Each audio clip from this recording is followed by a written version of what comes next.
Selamat malam pemirsa, program Maluku Antar Nusa edisi hari ini Minggu 30 April 2017 menjumpai Anda bersama saya Alen Lekatempesi. Sejumlah topik menarik telah dihimpun tim redaksi untuk Anda simak malam ini, namun sebelumnya kita ikuti cuplikan berita utama.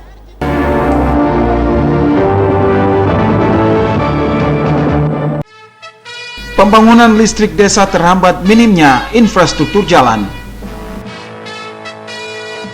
Eliminasi malaria di Maluku masuk peringkat keempat. Hindu Center dipercepat penyelesaian tahun ini.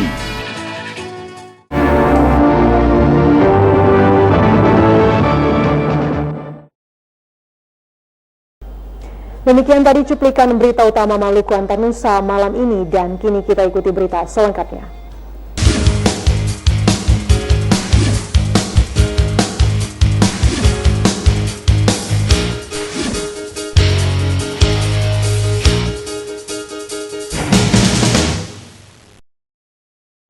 Pemirsa, Provinsi Maluku masuk peringkat keempat eliminasi malaria di tanah air.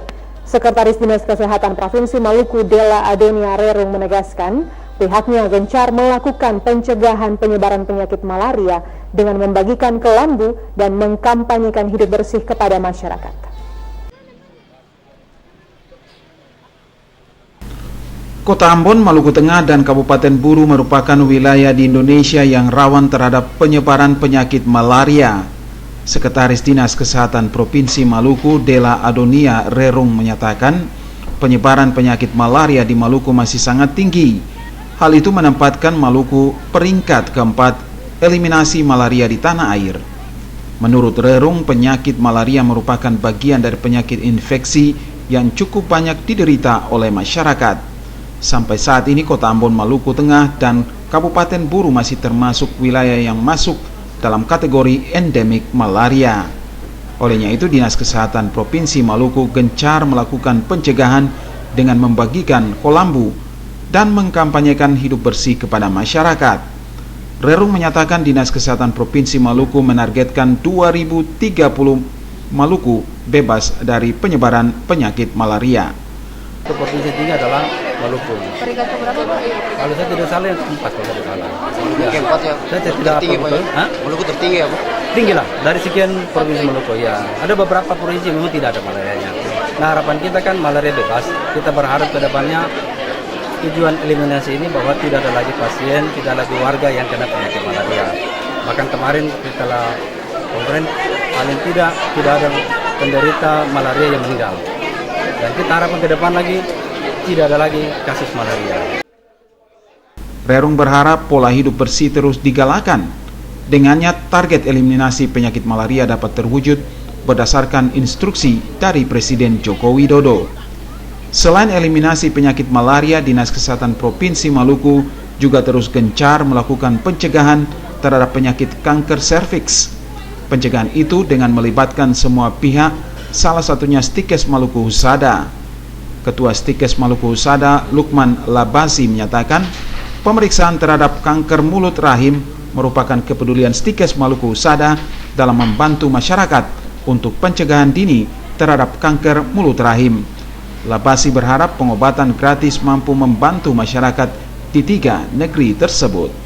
Setiap anak terkait dengan vitamin, karena kita mendatangkan juga ada dokter anak, sehingga kami fokuskan pengobatan pada pengobatan anak, kemudian pada pengobatan terkait dengan masalah-masalah kebidanan seperti deteksi dini kanker serviks, kemudian pemeriksaan kehamilan di semester pertama dan sebagainya. Selain pemeriksaan kanker mulut rahim, Stikes Maluku Husada juga melaksanakan hitanan massal di Negeri 5, Ureng, dan Asilulu. Sunatan massal itu merupakan program pelayanan kesehatan dalam membantu masyarakat miskin di Kecamatan Lehitu, Kabupaten Maluku Tengah. Pani Litahid melaporkan. General Manager PT PLN Persero Wilayah Maluku dan Maluku Utara, Idriyadi Setiawan, mengakui pembangunan infrastruktur kelistrikan di pedesaan membutuhkan ketersediaan jalan. Infrastruktur jalan sangat penting untuk mempermudah akses pembangunan unit-unit pembangkit maupun jaringan untuk melistriki daerah pedesaan di Provinsi Maluku. Rasio elektrifikasi di Maluku pada tahun 2016 mencapai 73,79%. Penyebar luasan kelistrikan bagi masyarakat di Maluku ditargetkan terrealisasi 100% pada tahun 2019. Realisasi ini akan dilakukan melalui pembangunan sejumlah pembangkit listrik maupun jaringan di daerah. Namun kendala yang dihadapi PLN wilayah Maluku dan Maluku Utara saat ini adalah ketersediaan infrastruktur jalan guna melistriki daerah pedesaan di Maluku. Hal ini diakui General Manager PT PLN Persero wilayah Maluku dan Maluku Utara, Indriadi Setiawan, pada kegiatan temu pelanggan dan stakeholder PLN. Menurut Setiawan, ketersediaan listrik di desa-desa di Maluku sudah cukup baik dibanding 6 daerah lain di Indonesia. Infrastruktur jalan sangat dibutuhkan untuk mempermudah membangun jaringan maupun pembangkit di pedesaan di Maluku. Dengan adanya ketersediaan akses jalan, perawatan terhadap fasilitas listrik dapat dilakukan secara berkelanjutan untuk kebutuhan masyarakat. Desa-desa yang kita listriki itu tidak sebanyak provinsi lain, ya. Maluku sudah relatif jauh dibandingkan 6 provinsi yang lain. Jadi yang jadi masalah adalah desa-desa ini sudah kondisinya jauh lokasinya dibandingkan yang existing sekarang. Nah, untuk bisa melistriki lebih baik, kami perlu dukungan infrastruktur jalan. Kalau tidak ada jalan, kami juga nggak bisa paksakan. Karena sudah beberapa kejadian, apa yang kami bangun itu karena infrastrukturnya tidak siap termasuk jalan, akhirnya hancur jaringannya. Nah, untuk itu kami tetap kembali ke persyaratan-persyaratan awal. Untuk bisa melistriki, untuk bisa membangun jaringan maupun pembangkit, itu harus ada jalan. Pada tahun 2017, PLN wilayah Maluku merencanakan melistriki 91 desa di 7 ibu kota kecamatan. Sementara untuk tahun 2018 nanti ditargetkan 121 desa, sehingga di tahun 2019 348 desa akan terlistriki dengan capaian rasio elektrifikasi sebesar 91,6%. Untuk Maluku dan Papua, PLN bertekad untuk menjadikan 2 daerah di kawasan timur Indonesia terang pada 2020 nanti. Melki Latussaule, Sarles Bolaman melaporkan.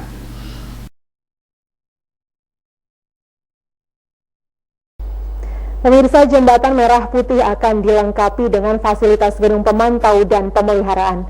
Pembangunan gedung pemantau dan pemeliharaan jembatan Merah Putih tersebut kini dalam tahap penyelesaian.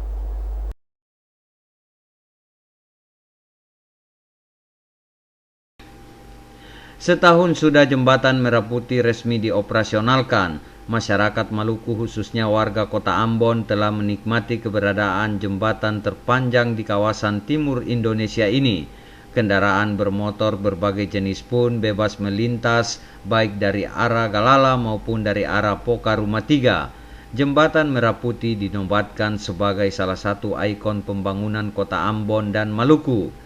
Untuk melengkapi keberadaan jembatan Merah Putih dan menghindari dari berbagai hal yang tidak diinginkan, pengelola dalam hal ini Balai Pelaksanaan Jalan Nasional Wilayah 16 Maluku Utara melengkapinya dengan gedung pemantau dan pemeliharaan.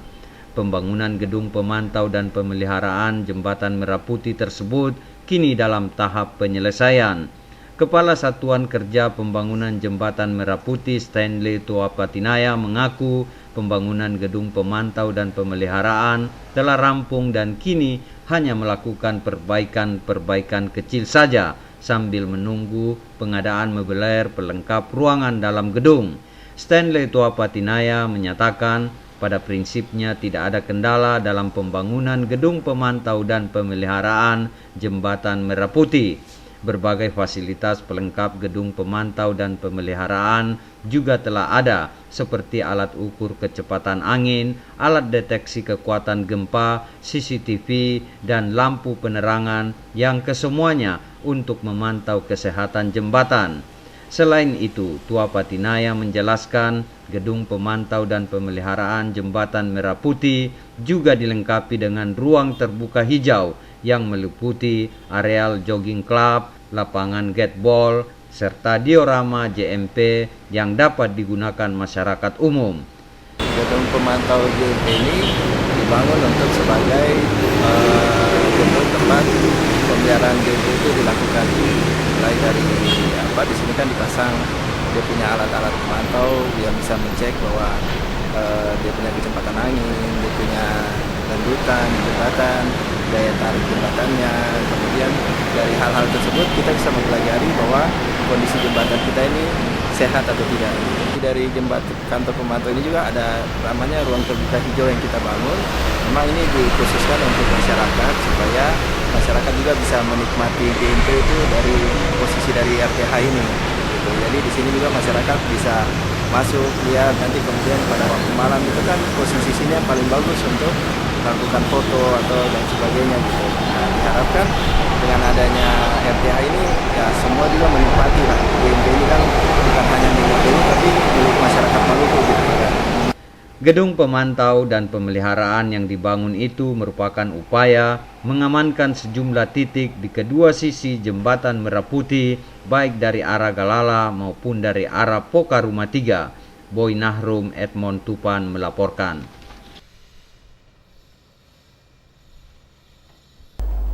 Peningkatan upah para pekerja setiap kali peringatan May Day atau Hari Buruh Internasional senantiasa didengungkan. Di Provinsi Maluku, upaya tersebut telah dilakukan Dewan Pengupahan dengan menaikkan upah minimum provinsi di tahun 2017.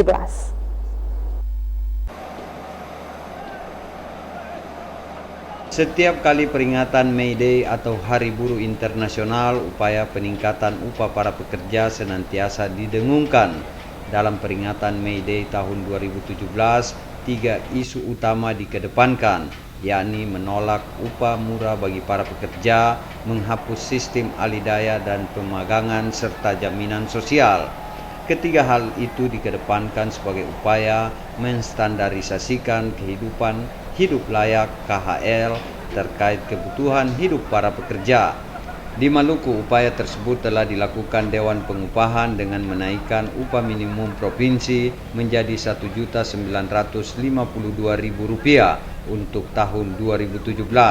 Sebelumnya di tahun 2016 hanya Rp1.775.000. Sementara untuk UMK Kota Ambon tahun 2017 ditetapkan pada angka Rp2.100.000 khusus di sektor industri dan perdagangan. Salah satu industri yang memberikan upah kepada para karyawannya di atas UMP Maluku dan UMK Kota Ambon adalah PT Dok dan Perkapalan Wayame.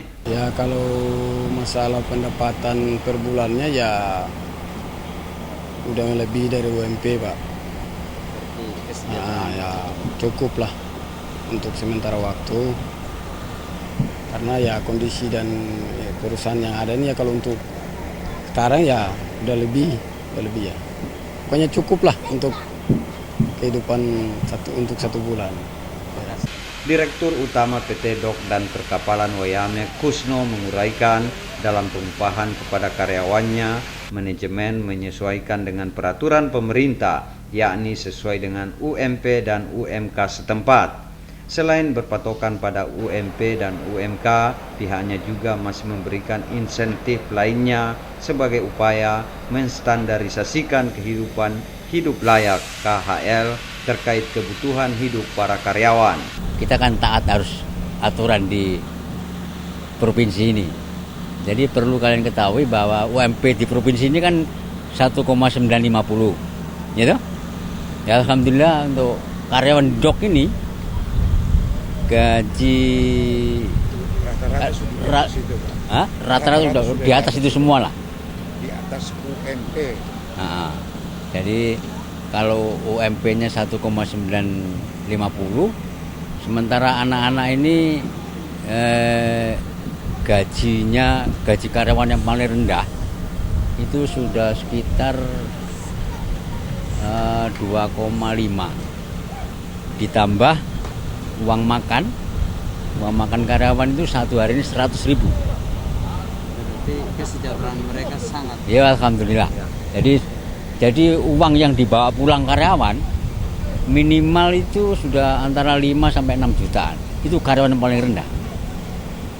Sementara terkait dengan aktivitas PT Docking dan Perkapalan di daerah ini, Direktur Operasional PT Dok dan Perkapalan Wayame, Beni Latukolan menyatakan kini mulai menggeliat. Hal ini terlihat dari ramainya aktivitas yang ada dalam areal docking milik PT Dok dan Perkapalan Wayame. Beni Latukolan menegaskan pihaknya dalam 1 bulan dapat mengerjakan 5 hingga 6 unit kapal dengan menggunakan 2 metode kerja, yakni sistem kereta dan airbag system. Ya, kalau airbag penggunaannya, ini cara yang sampai seperti Pak Boy lihat, yang kelihatan ini, cara untuk naiknya seperti ini. Lalu kalau mau dilihat Pak, airbag itu kapasitasnya agak besar. Kapasitas kapal itu bisa 2.000 sampai 2.500. Kalau yang ini kapal-kapal kecil aja Pak Boy. Begitu Pak. Jadi aktivitasnya seperti ini. Kalau yang sekarang ini karena kapal-kapal ikan kan nggak ada lagi Pak Boy, karena ini kapasitas kecil. Sekarang kan kapasitas ini kan besar, sehingga kapal-kapal yang kapasitas yang sekarang banyak operasional di Maluku ini yang besar-besar, sehingga airbag ini berfungsi yang baik Pak. Untuk meningkatkan kapasitas pekerjaan ke depan, Beni Latukolan menyatakan manajemen PT Dok dan Perkapalan Wayame akan memperluas galangan yang ada sekarang. Boy Nahrum, Cak Tamaela melaporkan. Stikes Maluku Husada tahun 2018 mendatang menargetkan meraih akreditasi B dari Badan Akreditasi Nasional Perguruan Tinggi. Pembina Yayasan Stikes Maluku Husada Hamdan Tuni menyatakan peningkatan akreditasi merupakan prioritas untuk menciptakan lulusan siap pakai dalam dunia kerja saat ini.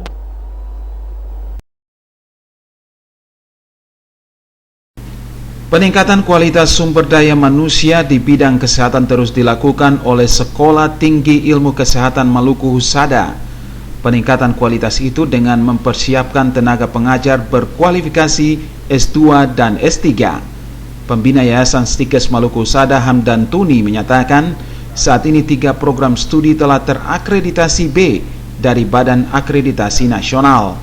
3 program studi itu yakni program studi S1 Ilmu Keperawatan, program profesi nurse, program studi S1 Counseling. Tuni menyatakan peningkatan akreditasi merupakan hal penting dalam meningkatkan kualitas lulusan yang siap pakai dalam dunia kerja. Tuni menyebutkan walaupun Stikes Maluku Husada masih terakreditasi C, namun semua program studi sudah terakreditasi sebagaimana persyaratan yang ditetapkan oleh pemerintah pusat. Tuni berharap melalui akreditasi semua program studi, Stikes Maluku Husada terus menciptakan lulusan yang profesional di bidang kesehatan, apalagi saat ini pihaknya terus berupaya untuk memasarkan keilmuan para mahasiswa melalui kuliah kerja nyata. Itu sudah pasti ya. Jadi faktor pemasaran itu yang paling kita prioritas. Dengan mereka turun lapangan begini, mereka sudah deteksi bagaimana ilmu yang mereka dapat. Tidak semata-mata harus menjadi pelayan di tempat pelayanan kesehatan, misalnya rumah sakit, puskesmas. Tapi bagaimana mereka bisa memasarkan diri mereka secara langsung. Karena mereka sekarang sudah dengan undang-undang tentang kesehatan, undang-undang tentang tenaga kesehatan sekarang, mereka bisa langsung bekerja dengan izin dari dinas kesehatan, itu sudah langsung itu targetnya. Jadi mereka secara tidak langsung melakukan pemasaran dirinya pada saat waktu mereka turun KKN seperti ini. Selain memiliki 4 program studi, Stikes Maluku Husada juga akan membuka 2 program studi, yakni program studi ilmu kebidanan S1 dan program studi radiologi. 2 program studi itu baru pertama kali di Maluku. Pani Litait melaporkan.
Kami siap.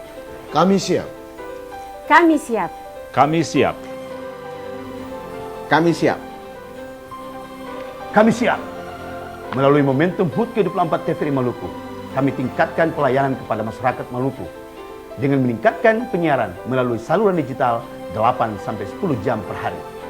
Siaran digital merupakan pengembangan dari siaran live streaming yang sudah dilakukan sejak Oktober 2016 yang lalu. Live streaming merupakan solusi terbaik untuk memberikan pelayanan kepada masyarakat Maluku yang berada di belahan dunia manapun. Karena dengan kemajuan teknologi informasi sekarang memungkinkan dunia dalam genggaman.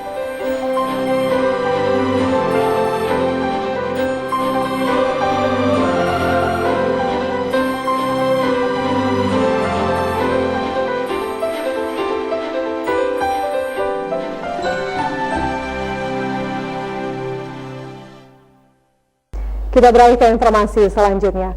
Pemirsa, Ikatan Keluarga Kawanua Muslim Kota Ambon Sabtu kemarin memperingati Isra Miraj Nabi Muhammad SAW 1438 Hijriah. Peringatan Isra Miraj yang dilaksanakan ini selain untuk memaknai kisah perjalanan Rasulullah dalam menerima sholat 5 waktu, juga sebagai ajang untuk memupuk tali kebersamaan di antara mereka.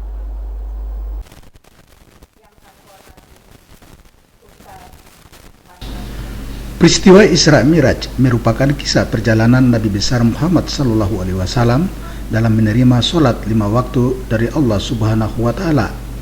Perjalanannya dari Masjid Haram ke Masjidil Aqsa dan kemudian naik ke ars langit yang ke-7 merupakan peristiwa rohani yang terjadi akibat kehendak Allah Subhanahu wa Ta'ala yang tidak bisa dianalogikan dengan ilmu pengetahuan manusia. Untuk memaknai hakikat dari perjalanan Nabi tersebut, Ibu-ibu Majelis Taklim Kawanua Muslim Kota Ambon memperingatinya dengan kegiatan siaran rohani yang disampaikan Al-Ustadz Manan Latukonsina. Latukonsina menyebutkan peristiwa Isra Miraj Nabi besar Muhammad SAW adalah merupakan peristiwa penting bagi umat Islam dalam meletakkan dasar-dasar dan fundamental dari nilai-nilai rohani. Karenanya melalui peringatan Isra Miraj ini, ibu-ibu Majelis Taklim Kawanua Kota Ambon diajak untuk memaknainya dalam realita hidup. Salah satunya adalah menjalankan syariat Islam melalui sholat 5 waktu dan meninggalkan seluruh apa yang menjadi larangan, serta menjalankan semua kepatuhan yang saat ini menjadi landasan bagi umat Islam di seantero dunia.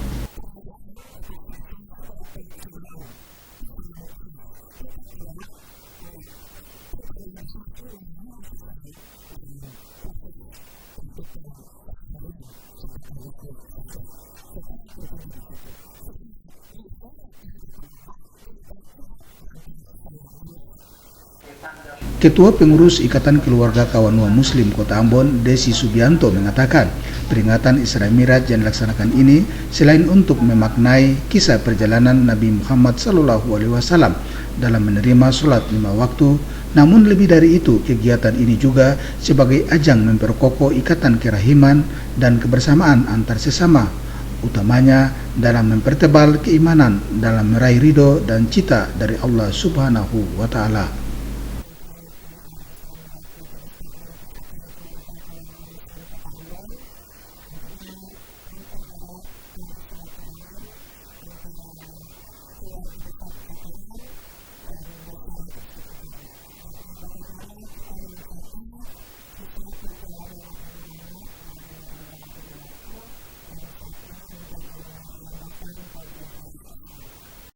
Abu Sabawa, Unga melaporkan. Peringatan Isra Miraj dijadikan sebagai ajang peningkatan silaturahmi bagi keluarga besar kerukunan masyarakat Sulawesi Utara. Peringatan Isra Miraj tersebut berlangsung dalam suasana kebersamaan sore kemarin. Ya Badrodin, ya Badrodin, min hadza kullu kamalin.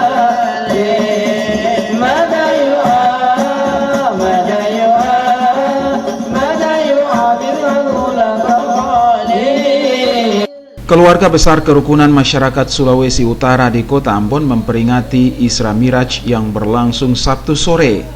Peringatan Isra Miraj tersebut diisi dengan pembacaan salawat sebagai bentuk kecintaan terhadap baginda Rasulullah Sallallahu Alaihi Wasallam.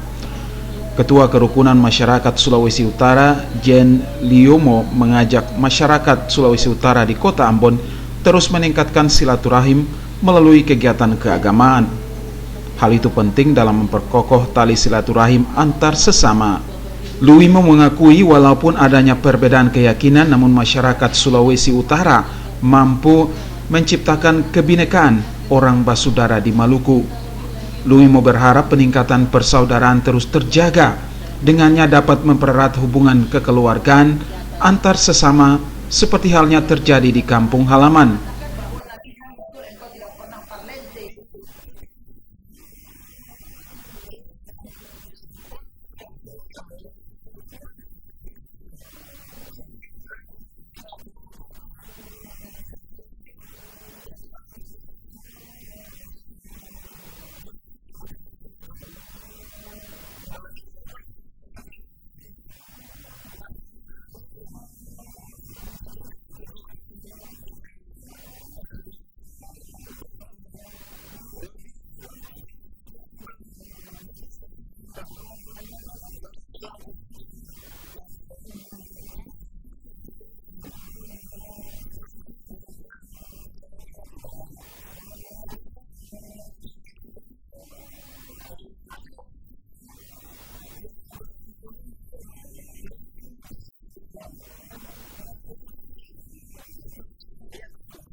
Al-Ustadz Muhammad Ma'ruf dalam Hikmah Isra Miraj mengatakan, peringatan Isra Miraj merupakan peristiwa penting bagi umat Islam.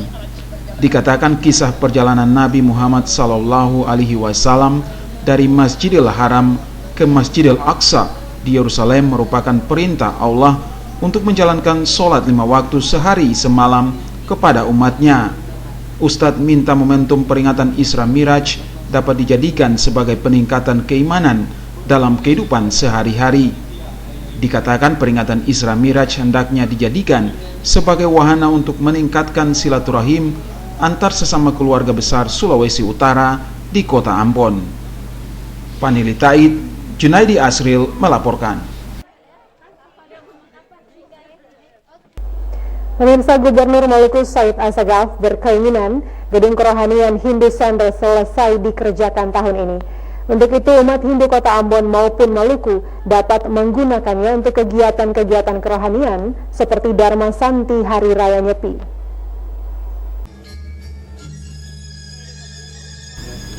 Gubernur Maluku Said Assegaf berkeinginan umat Hindu sudah dapat menggelar Dharma Santi Hari Raya Nyepi tahun depan di gedung Hindu Center. Gubernur mengharapkan pengurus Parisada Hindu Dharma Maluku untuk dapat menyelesaikan pekerjaan pembangunan gedung kerohanian itu tahun ini. Keinginan ini disampaikan Gubernur dalam kegiatan Dharma Santi Hari Raya Nyepi tahun Saka 1939 yang digelar di Aula Korem 151 Binaya. Menurut Gubernur, tahun baru Saka sebagai sarana untuk melakukan refleksi dan introspeksi diri bagi umat Hindu. Nyepi juga merupakan sarana untuk menciptakan kedamaian, menciptakan ketentraman dan harmoni. Ketiga hal tersebut tentunya tidak datang dengan sendirinya di tengah kemajemukan masyarakat kita, tetapi harus diciptakan, harus dirawat, dan juga harus dilestarikan. Menurut Gubernur, kebersamaan umat beragama saat ini diuji dengan berbagai hasutan provokatif dan ujaran-ujaran kebencian untuk memecah belah kebinekaan. Namun kebersamaan ini tetap kokoh dengan tidak terpancing pada isu-isu yang memecah belah sendi-sendi persaudaraan. Kesadaran umat saat ini tinggi dalam merawat kebersamaan dan keberagaman di daerah ini.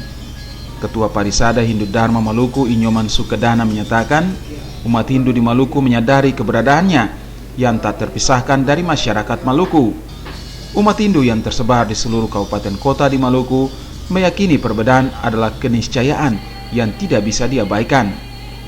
Menurutnya, toleransi kerukunan dan kesadaran spiritual yang murni akan terus dipererat guna membangun Maluku yang harmonis dan toleran.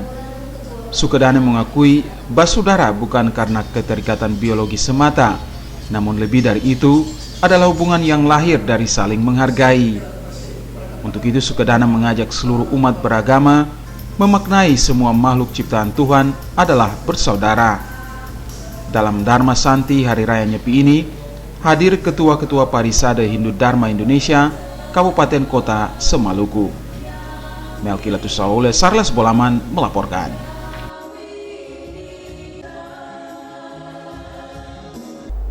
Umat Hindu Semaluku berbaur dalam kebersamaan menggelar Dharma Santi Hari Raya Nyepi tahun Saka 1939.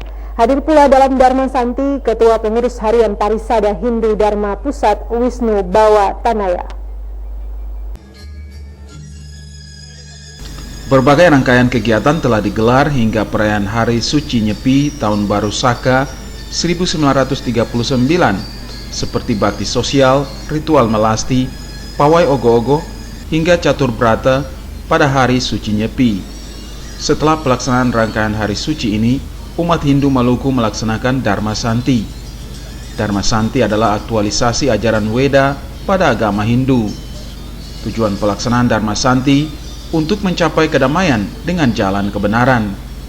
Ketua Pengurus Harian Parisade Hindu Dharma Pusat Wisnu Bawa Tanaya mengajak umat Hindu di mana saja berada untuk bekerja dan berbakti dengan tulus dan ikhlas bagi bangsa dan negara. Untuk membangun bangsa dan negara ini mesti dilakukan dengan kerja keras dan kerjasama. Menurut Tanaya, Maluku saat ini tengah mengembangkan pariwisatanya. Ini membutuhkan sumbangsih dari semua elemen masyarakat untuk menjadikan potensi pariwisata Maluku terkenal.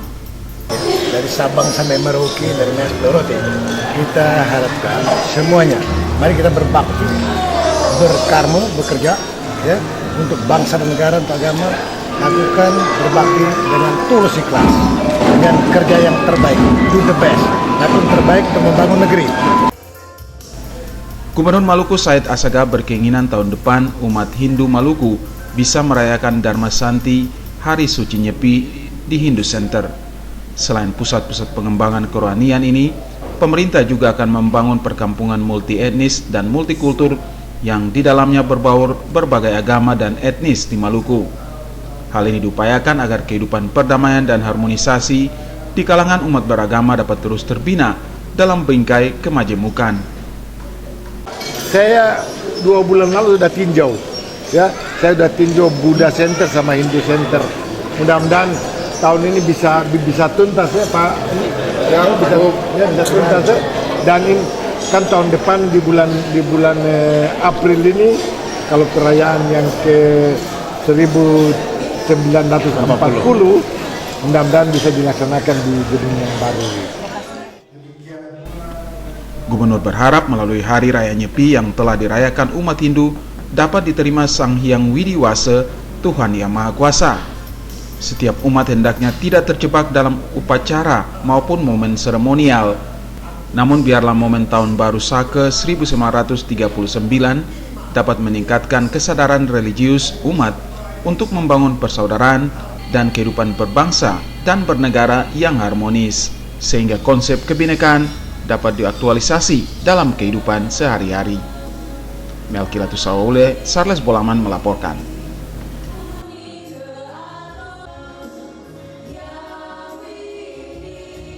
Dewan Pimpinan Daerah Persatuan Perawat Nasional Indonesia Kota Ambon Jumat pekan ini menggelar musyawarah daerah kedua. Selain menyusun dan merancang program baru, musda ini juga memilih Ketua DPD PPNI Kota Ambon periode 2017-2022.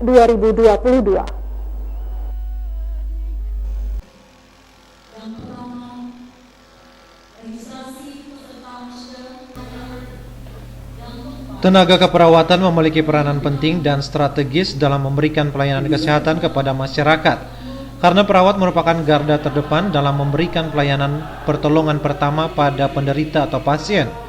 Namun sayangnya pelayanan kesehatan yang diberikan kurang mendapat perhatian serius dari pemerintah. Hal itu terlihat dari tunjangan yang diperoleh seorang perawat bila dibandingkan dengan tunjangan seorang dokter. Perawat hanya diberikan tunjangan sebesar Rp200.000 per bulan. Sementara seorang tenaga dokter memperoleh tunjangan dari pemerintah sebesar Rp7.500.000. Bahkan ada perawat yang hanya diberi tunjangan keperawatannya sebesar Rp150.000 per bulan. Perbedaan ini harus dibicarakan dengan pemerintah agar ke depan perawat dapat menerima tunjangan yang dinilai wajar dan layak sebagai seorang tenaga kesehatan terdepan. Hal itu terkuak dalam musyawarah daerah kedua Persatuan Perawat Nasional Indonesia Kota Ambon kemarin. Dewan Pembina PPNI Kota Ambon, Heri Jotleli, mengatakan memasuki masyarakat ekonomi ASEAN, tenaga keperawatan ditantang untuk berbuat yang terbaik. Untuk berbuat yang terbaik, perawat harus dapat mengembangkan diri sesuai perkembangan ilmu dan teknologi. Pengembangan diri sangat penting dilakukan agar masyarakat dapat merasakan pelayanan prima seorang perawat. Dirinya juga sangat menyayangkan tunjangan perawat yang dinilai sangat diskriminatif. Namun begitu, Jotleli bangga dengan DPD PPNI Kota Ambon yang kendati baru bertumbuh tetapi sudah mampu membentuk 16 komisariat di kota ini. Ketua DPD PPNI Kota Ambon, Nabot Sangaje, mengatakan dalam musda kedua ini akan dilakukan sejumlah agenda kegiatan, yaitu merancang program baru serta melakukan pemilihan Ketua DPD PPNI Kota Ambon masa bakti 2017-2022. Pada kesempatan itu, Sangaje meminta para perawat yang belum terdaftar sebagai anggota PPNI untuk segera mendaftarkan diri. Kompetensi perawat juga harus ditingkatkan sehingga mampu memberi yang terbaik kepada masyarakat. Asisten 3 Sekretaris Kota Ambon, Romeo Soplanit, memberi apresiasi positif terhadap PPNI Kota Ambon. Dirinya meminta ke depan PPNI jangan berjalan sendiri, tetapi diharapkan ada kerjasama yang baik dengan pemerintah kota maupun Provinsi Maluku. Dalam musda tersebut berhasil terpilih Fredrik A. Fatun Lebit, sarjana keperawatan, sebagai Ketua DPD PPNI Kota Ambon masa bakti 2017-2022. Otis Kotadini melaporkan.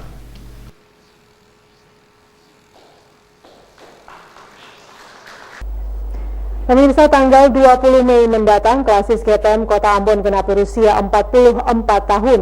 Memperingati hari ulang tahunnya itu, Sabtu kemarin dilakukan pencanangan kegiatan dalam rangka hari ulang tahun Klasis tersebut.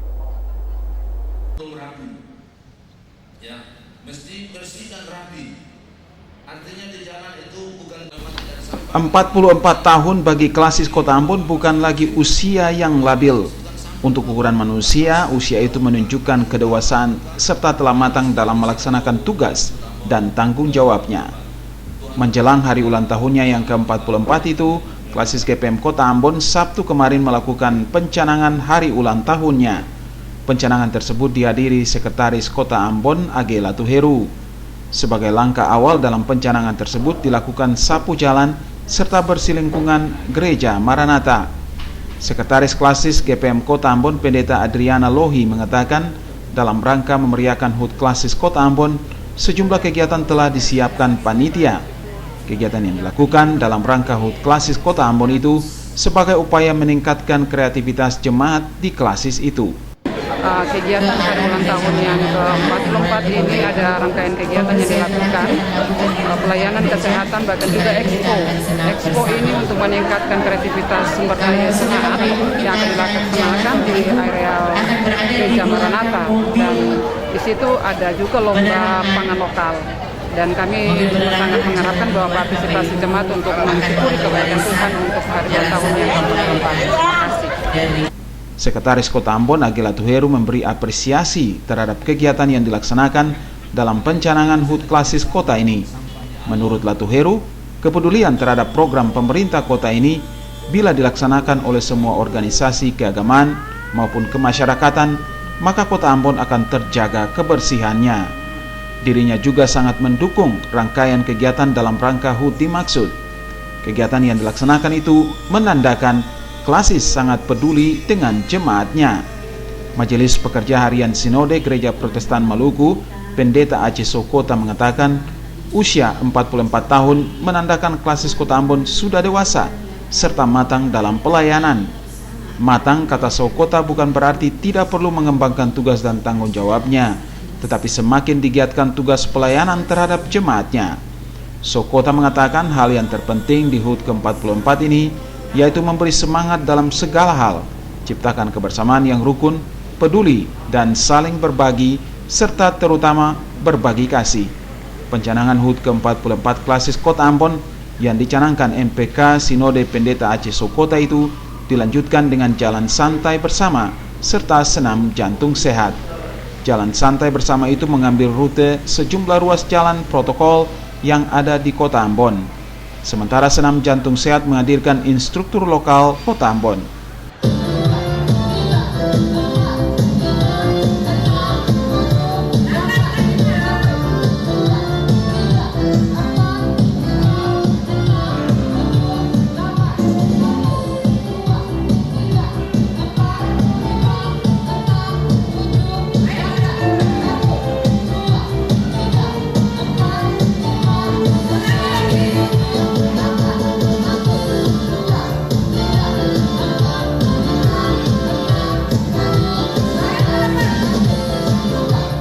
Puncak dari seluruh rangkaian kegiatan tersebut yaitu ibadah syukur bersama yang akan dilaksanakan tanggal 20 Mei di Gedung Gereja Silo.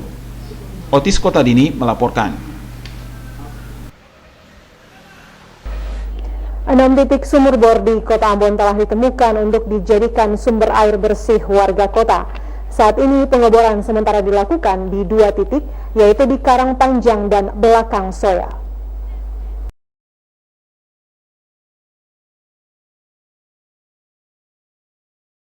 Kemarau panjang yang terjadi tahun lalu mengakibatkan penurunan debit air drastis yang berujung krisis air bersih di Kota Ambon.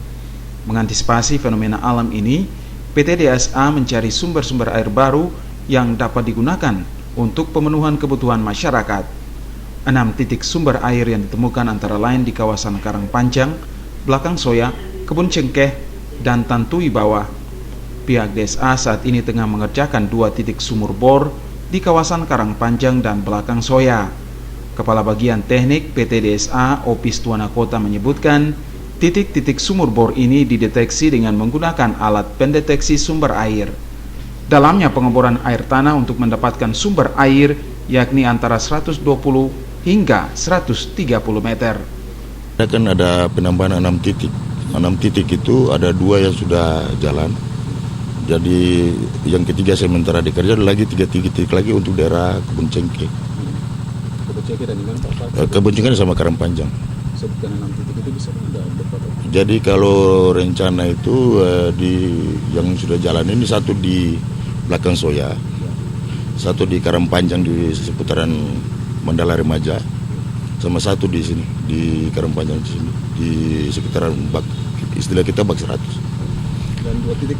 Yang 3 titik berikut itu rencana 1 di Kepaha. Ya. Kepaha untuk melayani daerah Kepaha dan sekitarnya. Sama itu ada rencana untuk pelayanan ke rumah sakit yang baru Siloam sama MCM. Yang berikut juga di Aster. 1 titik di Aster sama 1 titik di Kebun Cengkeh daerah KBMT istilah. Salah seorang warga masyarakat berharap dengan adanya sumur bor ini akan membantu pemenuhan kebutuhan air bersih masyarakat setempat. Pasalnya saat musim kemarau tahun lalu, dirinya mengaku kesulitan mendapatkan air bersih untuk kebutuhan sehari-hari. Dengan adanya sumur bor, kami sangat berterima kasih bahwa PT DSA sudah melakukan hal yang kami tidak dapat melakukannya. Untuk itu, dengan adanya sumur bor, kami sangat mengharapkan bahwa dari tahun-tahun kemarin itu kami memang merasakan kesulitan dalam sumber airnya. Untuk itu kami minta terima kasih bahwa PT DSA sudah memberikan solusi yang terbaik bagi kami. Sumber air bersih Kota Ambon berasal dari air hujan yang ditampung di wadah penampung air alami di dalam tanah. Jika sumber-sumber air ini mengering, maka akan terjadi kelangkaan hingga krisis air bersih. Saat ini wilayah pegunungan, terutama kawasan hutan lindung Gunung Nona yang potensial sebagai kawasan tangkapan air, telah berubah menjadi pemukiman warga. Melki Latusawole, Sarles Bolaman melaporkan.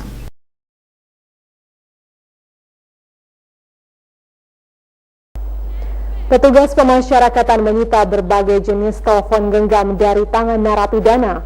Kemarin, puluhan telepon genggam dan sejumlah barang hasil sitaan itu dimusnahkan dengan cara dibakar.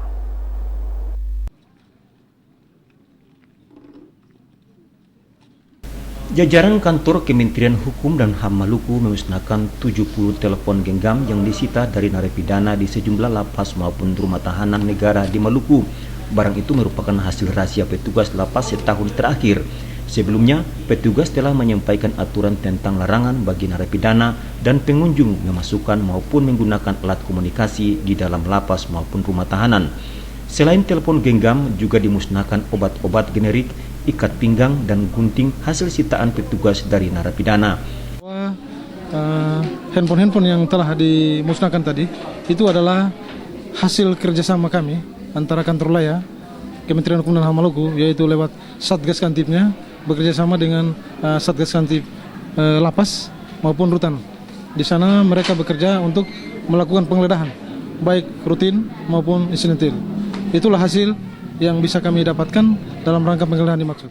Kepala Kantor Wilayah Kementerian Hukum dan HAM Maluku Priadi menegaskan narapidana yang kedapatan memiliki telepon genggam maupun barang-barang yang dilarang akan diberi sanksi. Sedangkan petugas yang membantu narapidana menggunakan alat komunikasi akan ditindak tegas. Bahwa seluruh pelanggaran berkaitan dengan kepemilikan handphone dan barang-barang terlarang lainnya itu diproses sesuai dengan ketentuan yang berlaku. Kalau misalnya dia harusnya mendapat remisi, tidak mendapat remisi. Kalau dia misalnya harusnya mendapat PB, kita tidak berikan PB atau paling tidak kita tunda waktunya. Pemusnahan barang sitaan berlangsung di Lapas Kelas 2A Ambon usai upacara Hari Bakti Pemasyarakatan ke-53 tahun 2017.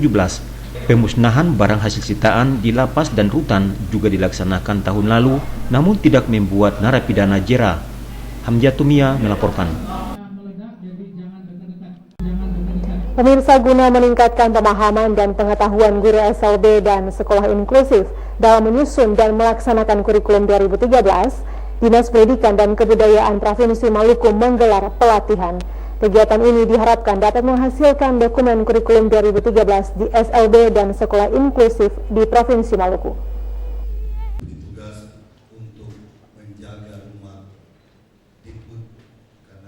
Secara umum, Dinas Pendidikan dan Kebudayaan Maluku memiliki tanggung jawab dalam menciptakan sumber daya manusia, termasuk bagi mereka yang memiliki jasmani yang kurang sempurna.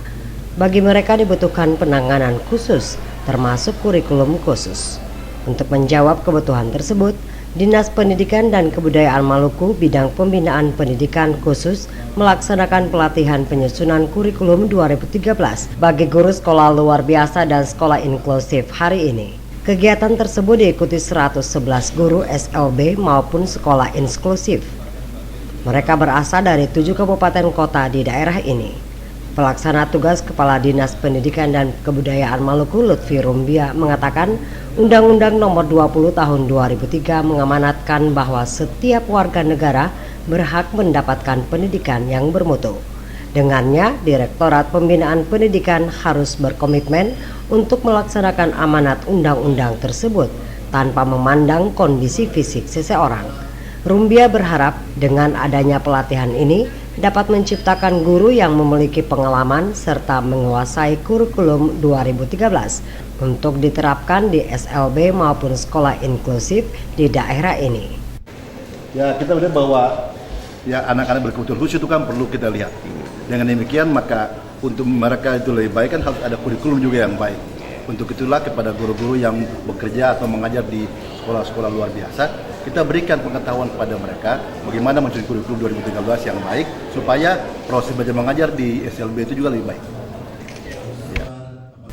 Kegiatan itu bertujuan memberikan panduan bagi guru SLB dan guru sekolah inklusif dalam upaya pembudayaan pelaksana kurikulum 2013. Kegiatan ini diharapkan berguna bagi peningkatan derajat hidup anak berkebutuhan khusus melalui pengetahuan dan keterampilan selama memperoleh layanan pendidikan di sekolah masing-masing. Kegiatan tersebut dijadwalkan berlangsung selama 5 hari. Otis Kotadini melaporkan.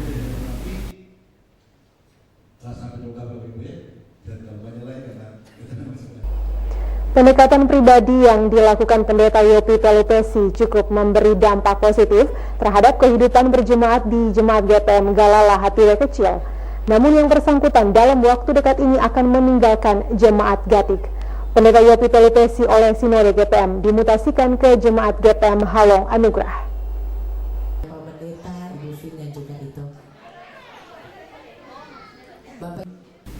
Hampir 4 tahun Yopi Pelupesi mengabdi sebagai pendeta di Jemaat GPM Gatik. Selama itu banyak sudah yang dilakukan oleh yang bersangkutan terhadap kehidupan berjemaat di jemaat tersebut. Bersama dengan 2 pendeta lainnya, Pendeta Yopi Pelupesi memberikan pelayanan terbaik terhadap warga Jemaat Gatik. Pendeta Yopi juga sering melakukan pelayanan dengan mendatangi warga jemaat secara pribadi. Pendekatan pribadi yang dilakukan yang bersangkutan cukup berdampak bagi warga jemaat. Angkatan muda setempat juga menjadi fokus pelayanan Pendeta Pelupesi. Pendekatan pribadi yang dilakukan Pendeta Yopi Pelupesi memberi dampak terhadap kehidupan persekutuan, terutama di sektor Galilea. Hal ini dimaksudkan guna memperkuat spiritualitas sehingga mampu menangkal pengaruh negatif yang datang dari dalam maupun luar sektor. Generasi muda menjadi fokus pembinaan perhatian kita, pendeta, di mana kita selalu melakukan pendekatan-pendekatan secara pribadi melalui angkatan muda, selalu saja ada dibangun pemahaman untuk mereka punya spiritualitas itu semakin kuat. Sebab dengan spiritualitas yang kuat, maka pengaruh-pengaruh zaman, pengaruh-pengaruh terhadap berbagai masalah-masalah sosial yang ada di masa sekarang ini bisa mereka tangkap. Pendeta Yopi Pelupesi juga sering melakukan diskusi dengan pemerintah negeri Galala, baik dalam upaya memperkuat spiritual maupun dalam rangka merancang pembangunan di negeri itu. Kondisi ini yang membuat warga Jemaat Gatik, khususnya sektor Galilea, berat hati melepas yang bersangkutan keluar dari jemaat tersebut. Namun keputusan mutasi pendeta bukan berada di tangan jemaat. Semuanya itu merupakan keputusan Sinode Gereja Protestan Maluku. Akhirnya warga Jemaat Gatik, terutama sektor Galilea, harus merelakan yang bersangkutan mutasi ke Jemaat GPM Halong Anugrah. Warga sektor Galilea berharap pengganti Pendeta Yopi Pelupesi, Pendeta Cak Pariyama, dapat melakukan hal yang sama ketika melayani di Jemaat Gatik, terutama merangkul jemaat terkait pembangunan gedung gereja yang sementara dilaksanakan. Saya sebagai pimpinan di desa ini yang menjadi mitra dari gereja, saya melihat bahwa gereja itu mempunyai suatu kepemimpinan yang baik di mata jemaat. Kedekatan beliau dengan jemaat seperti dari awal Bapak lihat sendiri bahwa begitu antusiasme jemaat dengan acara perpisahan dengan beliau, ya. Itu sebagai tanda bahwa sejauh ini beliau punya hubungan yang cukup erat, cukup dekat dengan masyarakat, ya. Dan sebagai mitra juga sejauh ini beliau sudah melakukan tugas tanggung jawab pelayanan yang baik dalam melihat persoalan-persoalan yang ada di tengah-tengah jemaat dan desa ini. Perpisahan Pendeta Yopi Pelupesi dihadiri oleh keluarga yang bersangkutan maupun seluruh pengurus dan warga sektor Galilea. Otis Kotadini melaporkan.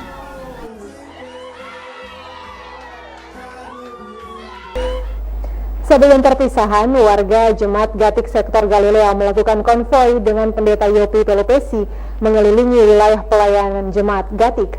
Konvoi tersebut mendapat sambutan hangat dari warga jemaat setempat. Dalam satu acara pelepasan. Warga Jemaat Gatik sektor Galilea Selasa pekan ini melakukan perpisahan dengan Pendeta Yopi Pelupesi.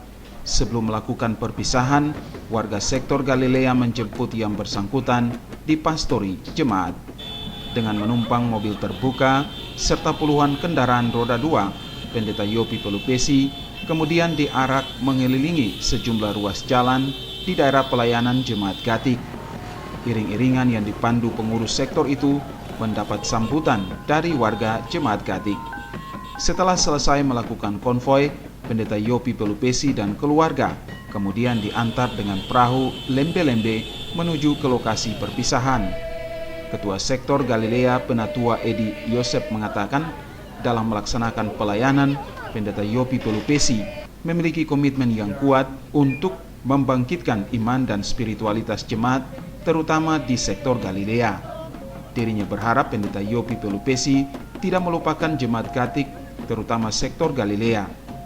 Edi Yosep mengakui sudah banyak berkat melalui firman Tuhan yang diberikan Pendeta Pelupesi bagi warga Gatik, terutama sektor Galilea. Persekutuan umat di sektor Galilea dari hari ke hari juga semakin mantap.